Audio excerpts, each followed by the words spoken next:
আসসালামু আলাইকুম সুপ্রিয় দর্শকবৃন্দ, আমরা আজকে খুব গুরুত্বপূর্ণ একটা টপিক নিয়ে আলোচনা করব। দেখেন, জিবিএস, অনেকেরই জিবিএস নিয়ে আক্রান্ত, কারণ জিবিএস এর আসলে মূল ইলাবোরেশন রূপ হচ্ছে গুলিয়ান-বারি সিনড্রোম। এটা সাধারণত ব্যাকটেরিয়া বি টাইপ স্ট্রেপ্টোককাসের মাধ্যমে অথবা ভাইরাল ইনফেকশনের মাধ্যমে পেরিফেরাল নার্ভে যদি আক্রান্ত হয় তখন আসলে জিবিএসটা হয়। জিবিএস হলে আসলে কি হয়, কিভাবে বুঝবেন? সাধারণত জিবিএস এর পেশেন্টের সাথে লক্ষণটা হচ্ছে প্রথমে তার যে অ্যাফেকশন এরিয়া প্রথমে কিন্তু নিচ থেকে শুরু হয়, আমরা বলি অ্যাসেন্ডিং অর্ডারে, অর্থাৎ প্রথমে দেখা যাচ্ছে টোসে শুরু হয়, এরপর আস্তে আস্তে লেগে, তারপরে আস্তে আস্তে ট্রাঙ্কে এফেক্ট করে, এরপরে আপার লিম্বে এবং ফেসিয়াল এফেক্ট করে। এটা হলো মুদ্রা কথায় যে অ্যাফেকশন এরিয়া।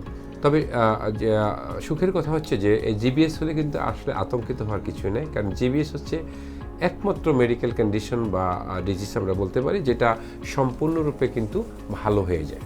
তাহলে কখন আসলে রোগীর ট্রিটমেন্টটা স্টার্ট করতে হবে এবং কীভাবে স্টার্ট করতে হবে? হ্যাঁ, প্রথমে ইমার্জেন্সি কিছু আমরা যেটা বলি যে অ্যান্টিভাইরাল বা অ্যান্টিব্যাকটেরিয়াল ইনজেকশন দেওয়া যেতে পারে। মেডিকেল ম্যানেজমেন্টের সাথে সাথে ফিজিওথেরাপি স্টার্ট করে দিতে হবে, এটা হলো মূল কথা। কারণ ফিজিওথেরাপি যত দ্রুত স্টার্ট করা যাবে রোগী কিন্তু তত দ্রুত ভালো হবে। কারণ আমি একটু আগে বলেছি যে জিবিএস একমাত্র অসুখ যেটা আসলে ম্যাক্সিমাম ক্ষেত্রে যদি আর্লিয়ার ডায়াগনোসিস করা হয় তাহলে প্রগনোসিস খুবই বেটার হয়। দেখা যাচ্ছে জিবিএসের পেশেন্টের 3 থেকে 6 সপ্তাহের ভিতরে ফিজিওথেরাপির মাধ্যমে সম্পূর্ণরূপে আসলে আবার নর্মালাইজড হয়ে যায়।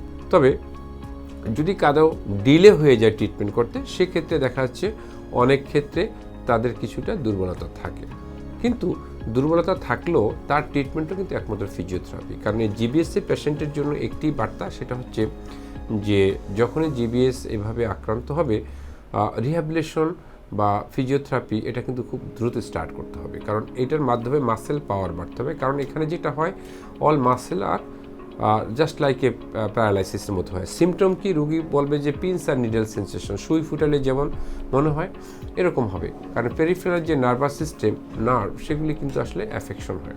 ট্রিটমেন্টের যে প্রোটোকল সেটা হচ্ছে যে পেশেন্টের যেহেতু এখানে রেসপিরেটরি প্রবলেম হয়, সেক্ষেত্রে অবশ্যই রেসপিরেটরি এক্সারসাইজ বা চেস্ট ফিজিওথেরাপি দিতে হবে, এবং পেশেন্টের ডায়াগনোসিসটা ভেরি ভেরি ইম্পর্টেন্ট, এবং অ্যাকর্ডিং টু মাসেল পাওয়ার অনুযায়ী আমরা যেটা বলি অক্সফোর্ড ম্যানুয়াল মাসেল গ্রেডিং, সেই অনুযায়ী তাকে ট্রিটমেন্ট দিতে হবে। রোগীর গ্রেডিং অনুযায়ী কখনো অ্যাক্টিভ অ্যাসিস্টেড, কখনো অ্যাক্টিভ অ্যাসিস্টেড রেজিস্টেড, কখনো রেজিস্টেড। তবে মনে রাখতে হবে সবসময় যে জিবিএসের এক্সারসাইজ বা থেরাপিউটিক এক্সারসাইজটা সবসময় প্রোগ্রেসিভ এক্সারসাইজ করতে হবে। প্রোগ্রেসিভ এক্সারসাইজের মাধ্যমে গ্রাজুয়ালি পেশেন্টের ইমপ্রুভ করা যাবে। পেশেন্টের প্রথমে বেড মোবিলিটি থেকে স্টার্ট হয়, তারপরে বেড মোবিলিটি শেষ হলে প্রথমে তার সিটিং ব্যালেন্সটা করা হয়, তারপর স্ট্যান্ডিং ব্যালেন্স করা হয়, তারপর ওয়াকিংটা স্টার্ট করা হয়। এইভাবে যদি দ্রুত করা যায় তাহলে কিন্তু আসলে, কারণ আমাদের দেখি অনেক রুগী অনেক আগে থেকে জিবিএস আক্রান্ত, কিন্তু হয়তো তার প্রপার ফিজিওথেরাপি বা সঠিক ফিজিওথেরাপি না হওয়ার কারণে অনেক দিন পর্যন্ত রেসিডুয়াল প্যারালাইসিস নিয়ে ভুগছে। এই ধরনের যে কমপ্লিকেশনগুলি বা পোস্ট যে কমপ্লিকেশন আমরা বলি পেশেন্টের, সেটা কিন্তু আর্লিয়ার ডায়াগনোসিস হলে হয় না। এই জন্য আমরা বলি earlier the diagnosis better the prognosis.